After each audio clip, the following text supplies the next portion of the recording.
I love Madison, and I think Madison's a really awesome. It was a really awesome and important place for me to be like playing music for my 20s. There's a lot of music in Madison, and that's one of the things that keeps music going in a community is having a lot of it. I think there's a high caliber of musicians here, and I think there's a really great community for music here. In Madison, I feel like there's healthy competition for sure. What I really enjoy about Madison is right now there's a really good group of people that are all connecting and working together on a lot of different pieces of art, and that's what's really cool. My name is Alex Veazey. I'm a PhD student in Media and Cultural Studies here at UW-Madison, and I study gender, music, and labor. I'm also involved with Girls Rock Camp and WSUM. I'm Anna Vogelsang. I'm a singer-songwriter here in Madison. We're Cowboy Television, and I like to describe our sound as wow, wow, wow. What's up? My name is Daniel Kaplan, Lord of the Fly. I go by Nutrition with 2 N's at the beginning, so Nutrition, 2 N's. What's up? My name is Ian Carroll. I produce under Hitman and DJ under Hitman. Oh, hi. My name is Aaron Granitz. I go by Kid A. I'm a part of Executive Committee, which is an experimental rap group. My name is Christian Robinson, artist named Rich Robbins. I'm from Oak Park, Illinois, which is a suburb right outside Chicago, Illinois. My name's Dan Forkey, aka Wealthy Relative. That's my rap name, my moniker. Hi, my name is Sean Medlin. My stage name is Sean Avery. I do stuff on stage. I'm Evan Millard, also known as Swisher Sweeze. I'm a hip-hop recording artist, as well as a director and editor on the video side of things. I'm Hannah Lurie. I'm Heather Richardson, and I'm a voice major at UW-Madison. I'm Jeremy Morris, assistant professor in media and cultural studies at the University of Wisconsin-Madison. My name is Angie Roloff, and I'm the owner at Strictly Isks.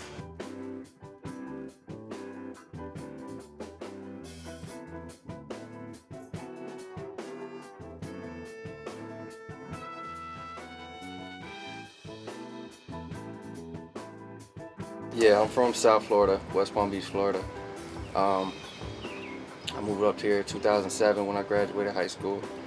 I was recruited as a football player, so it was definitely culture shock, you know. But kind of fell in love with Madison, and I've been here ever since. Madison is a really good clinical psychology PhD program, so it's got a good stipend. It's like one of the best in the world, so yeah, that's why I'm sticking around. I honestly didn't know anything about Wisconsin before I came here. I was just like, cool, great university, all tuition paid, let's go. And I also was just in my like, I hate where I'm from phase. You know, that phase of teenageness. You're like 18 and you're just like, I want to see the world. So then I came here and was like, shit, it's cold. Songwriting definitely chose me. I mean, I was a songwriter when I was a teenager. It was like an act of survival for me at the time. It was like, okay, like I have to like write songs in order to deal with my emotions and connect to other people and things like that. I didn't really realize until I was probably in the beginning of my college years that you don't have to be Beethoven to write a song. You know, you can like, anybody can write a song and it doesn't have to be terrible necessarily.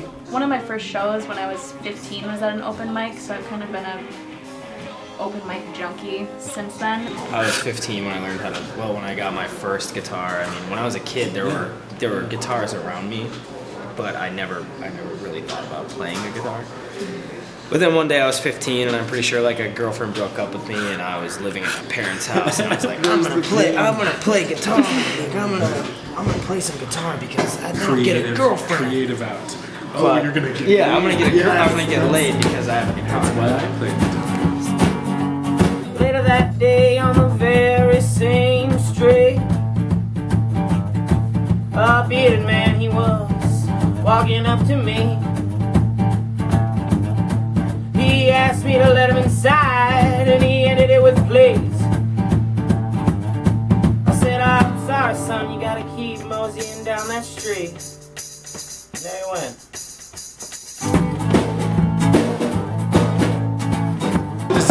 This is is what people always ask. They say, "Oh, you're in a band. What does your sound like?" And we say, "Blues, psychedelic. There's a weird drone to it. There's a Western theme. A Western theme to it when it comes to sound. It turns you on or it doesn't work."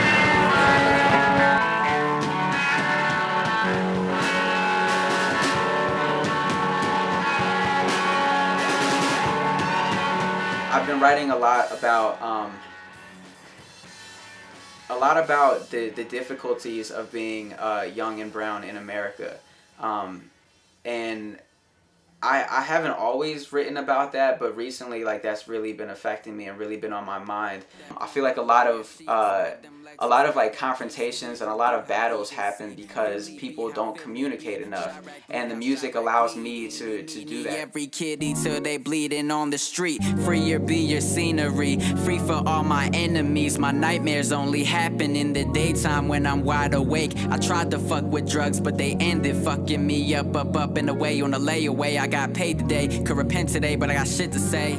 I wanna ride with my top. Dear God,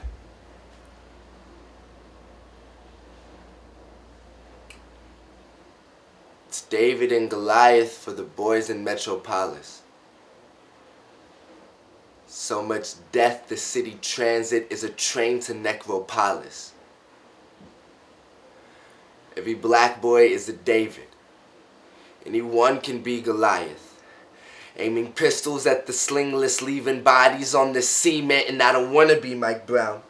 I don't want to be Trayvon. I don't want to see my mom because she called me by seance, and I don't want to be Mike Brown. I don't want to be Trayvon.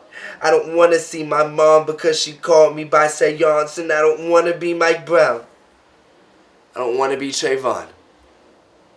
I don't want to see my mom because she called me by seance, and I don't want to be Mike Brown. But I almost was.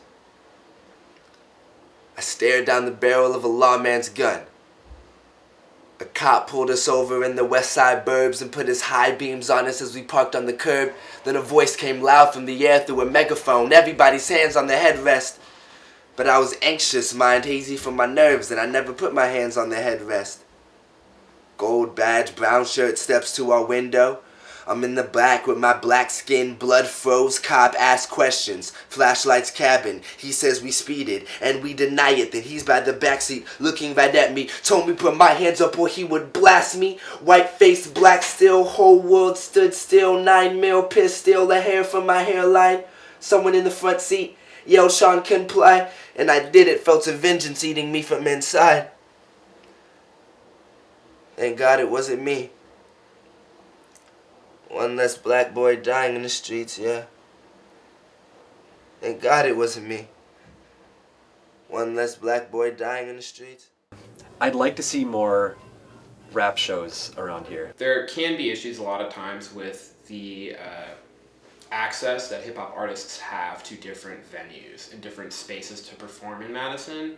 So I think that you have a city that's already pretty segregated, especially economically and racially. And then you have venues that are really reluctant to support hip hop. Then it's just hard for something like that to take hold. I think that I know that there's been kind of a history in the city with like violence at rap shows. So a lot of venues have really quelled that. Hip hop doesn't like bring gun violence. People bring it, but hip hop doesn't bring it though. The rappers on stage don't bring it with them. I think the best art can be made in extreme conditions, and Madison is an extreme condition. Like, there's not a lot of hip hop here. I mean, there's definitely people that have done some things here, but if you're not really like following hip hop like very closely, you're probably not gonna notice, the local artists. But there's definitely like a lot of talent here. Don't leave class early. I won't leave class early. But I can't stay too long. I strained till I'm twisted. I could do yoga from where I'm at. Tip to the salary cap. I write for a spot in the draft. I walk around the town that brews up niggas like a rough draft. What you want from me? A bust down, a robust pass. Gold crown is some good raps. Shit, I got blunt raps too. For the low where you could pay what's due. I got that ride or die boo. Her lucky ass a blue moon. And even though I'm so close, I'm feeling like a Bluetooth. I mean, I got it. There's not enough culture in pop culture. I'm getting a lot closer to being one of the ones that's not vocal. I'm not local. You know my name because I said it till you knew it. Some do it because they love it. I just do it just to do it. Champagne connoisseur. Max Payne, how I maneuver. Eyes getting redder, but my days getting bluer. You would have thought he blew up the way he come through like he too much. Got too many lips on my two nuts, no crew cuts. Boy, I stay faded. Wake up in the morning like my squad already made it. Man, it's gotta be real. It's gotta be real. It's gotta be life. I was just always such a fan of hip hop. Like when I first started hearing hip hop, pretty much as far back as my memory could take me, I was always listening to hip hop and it just connected with me. So I mean, I was rapping along to my favorite songs when I was just, a little kid. I wrote a poem and we all like presented it to the class, and my teacher was like, "That's really good. You should perform in this slam," which is basically like a competition. And I was like, "No, I don't really want to do it," because I was kind of like shy and stuff like that. But then she said like, "I'll give you extra credit," and I was doing bad in the class, so she kind of like finagled me into doing it. I just started rapping because I don't know, I did poetry and I was like, this is not fun enough, so I started rapping over beats and stuff. I started performing poetry when I was a sophomore in high school, and then it kind of just went on from there. I started doing slam poetry, and then when I was a junior in high school, I made a mixtape. It's pretty bad, but the thing that excites me about rap is people that sort of are very intense and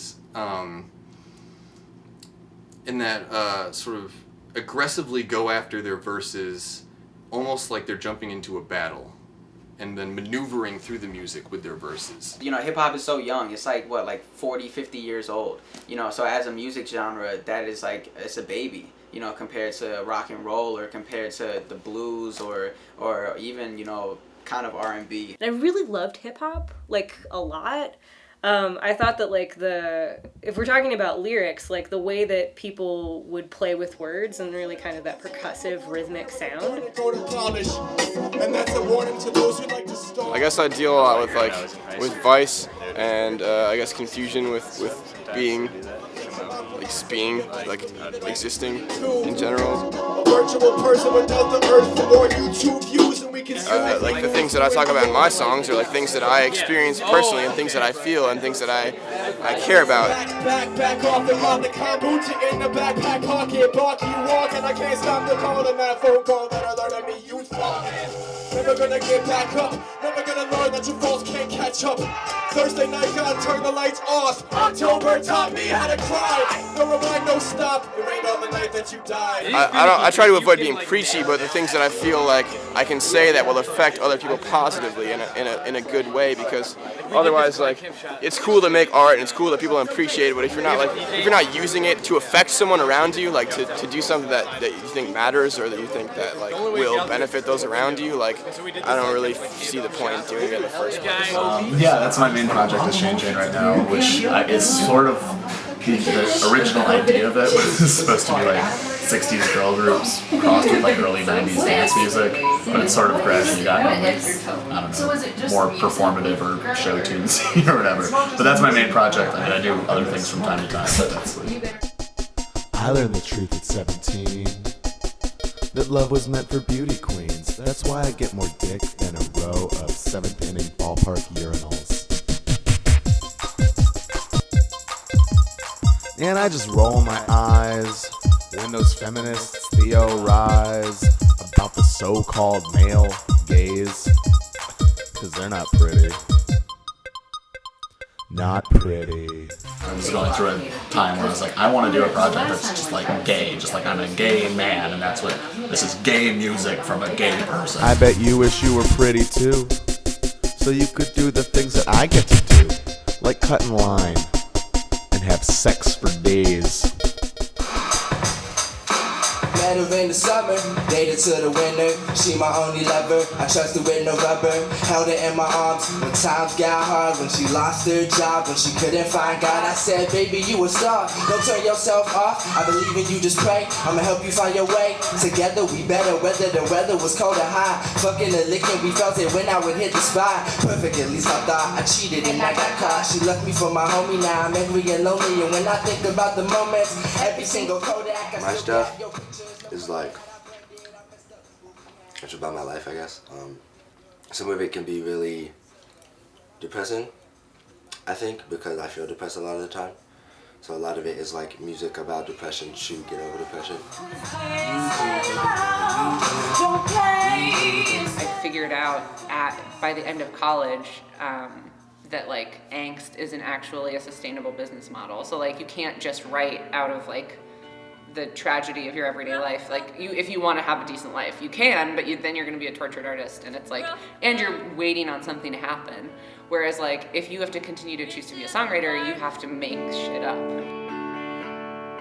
Coming up drowned.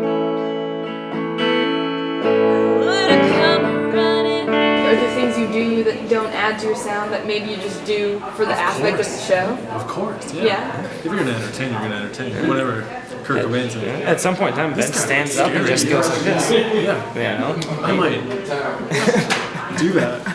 Anything you do with your body, especially with this kind of singing, it's very athletic singing, classical.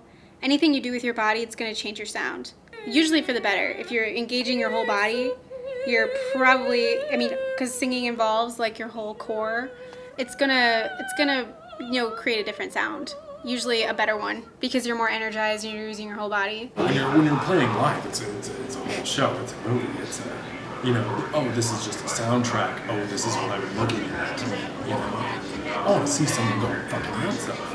$5 lunch in a bathroom tattoo, no potential, a whole lot of attitude. I definitely think your stage presence, your ability to perform, your like attractive level, all of that really, I think, plays into the popular music world in a way that's more significant than like the classical world.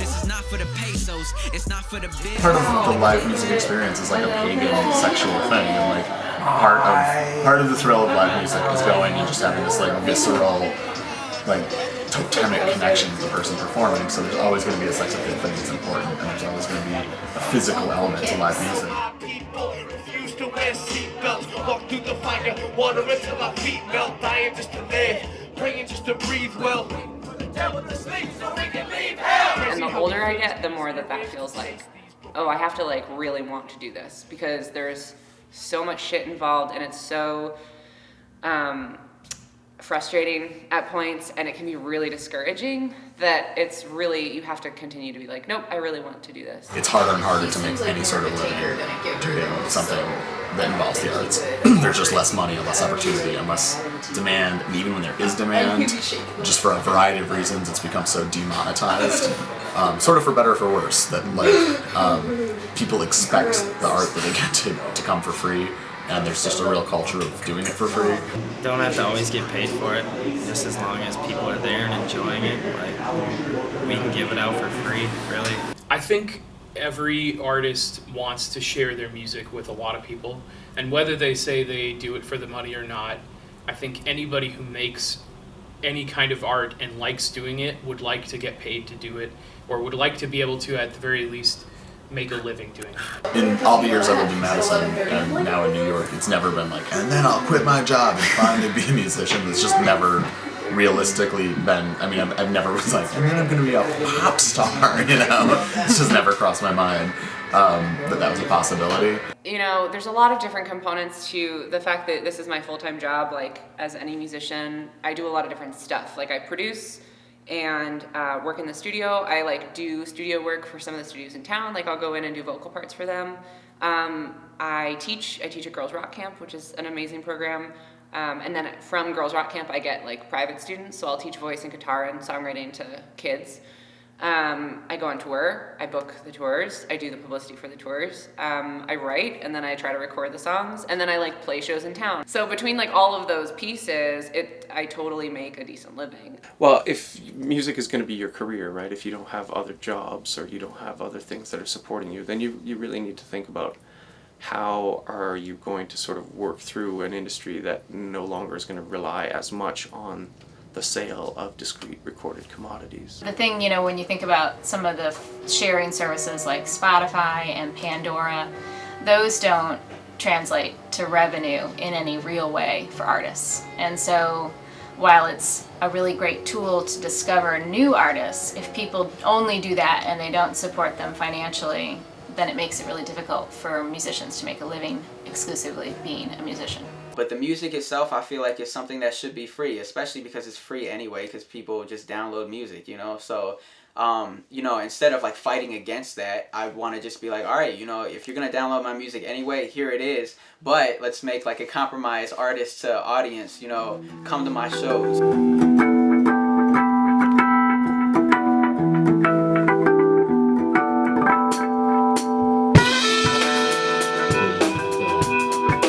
Standing on that side. Yeah. Where you at? Where you at? You wanna jump? You jump. Or on the other side of this side. But I'm standing right here. Where you at? Let me tell you on the other side of this side. I don't know, Midwest just has like a whole different vibe to it. You get a lot of soulful music. A lot of people kind of doing things like crossing genres and trying to do stuff with live instruments. I love that like Wisconsin accent that I get from, no I love it. It's like what y'all have. It's what y'all sound like. Because I moved to New York when I was 28, which is a lot older than a lot of other gay people. And 90% of the gay people that I know that moved to New York were fleeing some horrible situation in their hometowns. And so how many people did I meet that were like, you moved from Wisconsin, oh my god, you must be so relieved to have gotten out of there. And I'm like, no, I loved it there. I really loved my life. I was like leaving. It was hard to leave such a wonderful, warm, supportive place. I'm standing on that side. Where you at? I'm right here. Where you at? Over here. Where you at? Right here. Where you at? It's raw emotion. It's the emotion that I can't give out for free whenever I'm doing my day job or interacting with people. It's a raw, hidden feeling that I want people to recognize and know, and I want people to feel that way too, because it's one of the purest forms of being a human being. Language is something we all use as a functional thing, every day. So it's like we all have these words. They belong to everyone. So it's like anyone has access to using them creatively. Music is also like, it's a part of everybody's life. It's something that everybody can enjoy. It's something that everybody relates to. I've never met a single person that doesn't like music. If I could ask for more, I'd say, hey, why don't people dance? If you're gonna be at a show and you're gonna be listening to music, like music was made to move to. I walked away from you to South Africa.